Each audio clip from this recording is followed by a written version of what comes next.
यार ये बताओ, हम कितने वर्षों से मच्छर को मारने में लगे हैं? मच्छर मरा क्या? नहीं मरा ना। सीधी सीधी बात है कि जैसे ही मैं अपने कमरे की ऑल आउट जलाता हूँ तो मच्छर जान जाता है कि भाई ये खुराफाती आदमी है। मच्छर धीरे से कमरे से बाहर निकल जाता है और आप ऑल आउट का धुआं रात भर सूंघते रहते हो। ठीक यही हाल हमारी फसलों में फसल सुरक्षा रसायनों का है।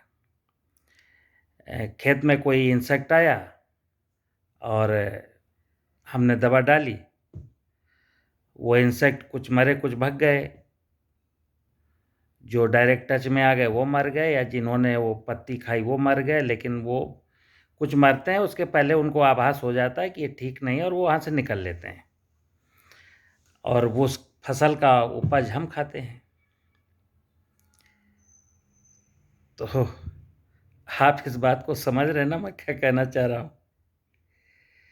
मित्र, ये उल्टा पुल्टा क्यों? मेरे बुजुर्ग लोग कह गए थे दाने दाने पर लिखा है खाने वाले का नाम, लेकिन हम मानते ही नहीं है। हमने तय कर रखा है कि हे ईश्वर, इस भूमंडल पर जितना भी कुछ पैदा होगा ना मैं ही खाऊंगा। इवन मैं मिट्टी का तेल, डीजल, पेट्रोल, कोयला सब हजम कर जाऊंगा। आपकी बनाई हुई व्यवस्था के किसी जीव जंतु के लिए यहाँ जगह नहीं है, ठीक है ना? तो आज हालात बहुत खराब हैं।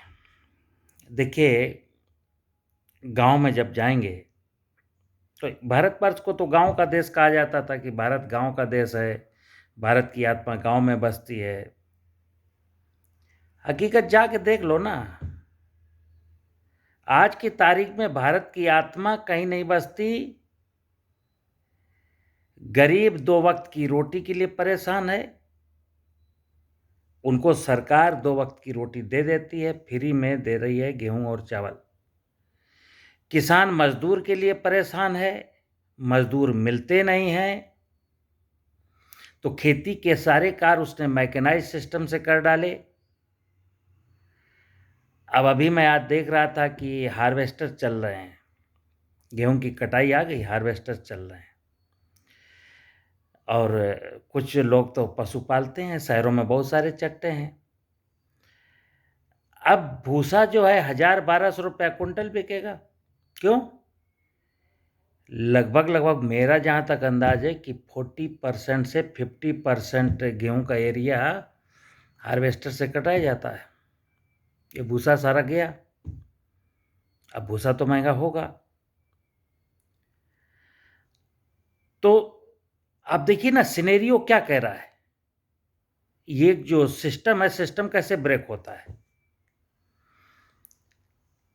भूसे को पशु खाते, पशु गोबर करते, पशु दूध देते, पशु श्रम करते, गोबर वहीं का वहीं लौट जाता और बेहतरीन क्वालिटी का लौट जाता, यानी कि खेत को जैसा चाहिए वैसी चीज पहुंच जाती। तो हमारे किसानों की और हमारे जो नीति निर्माता हैं, जो कृषि वैज्ञानिक हैं,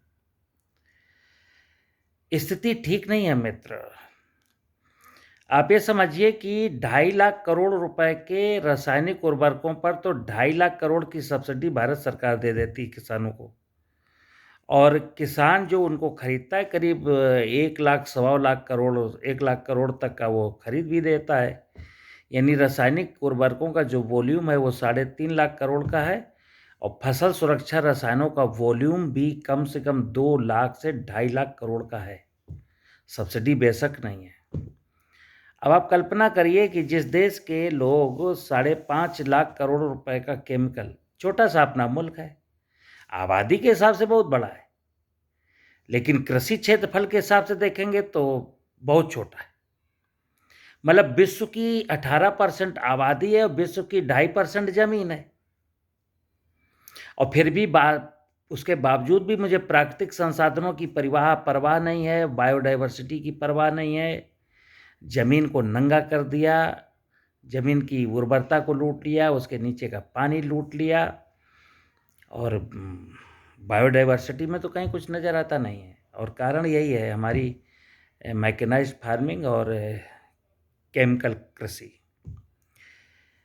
बहुत ईमानदारी से अगर सोच लेंगे ना एक दिन बैठ के आधा घंटा भी कि आगे होने वाला क्या है, तो मैं बता रहा हूँ, मैं 18 साल से इस विषय पर अध्ययन कर रहा हूँ, मैं बता रहा हूँ होने वाला ये है कि अपनी तो ऐसे तैसे कट जाएगी, आपका क्या होगा जनाबे अली।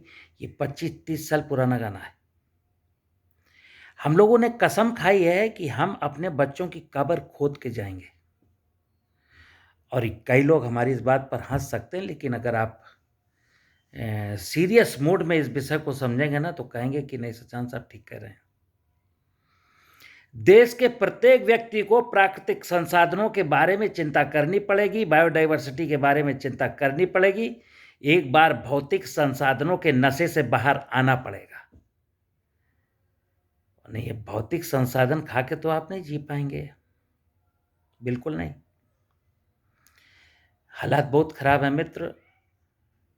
ये प्रकृति की सुरक्षा, और ये काम तब तक नहीं होगा, फिर बता दूं आपको, कोई प्राकृतिक खेती पढ़ाएगा ना किसी को, प्राकृतिक खेती कभी समझ में नहीं आएगी। आज जैविक खेती के 25 साल हो गए, किसी को नहीं समझ में आई। पिछले 3 साल से प्राकृतिक खेती चल रही है, ये भी किसी को समझ में नहीं आएगी। मित्र, ये दर्शन का विषय है। इस स्थूल शरीर का, मनुष्य के इस स्थूल शरीर को पालने वाला कौन है? पंच महाभूत हैं और 84 लाख योनियों के जीव जंतु हैं।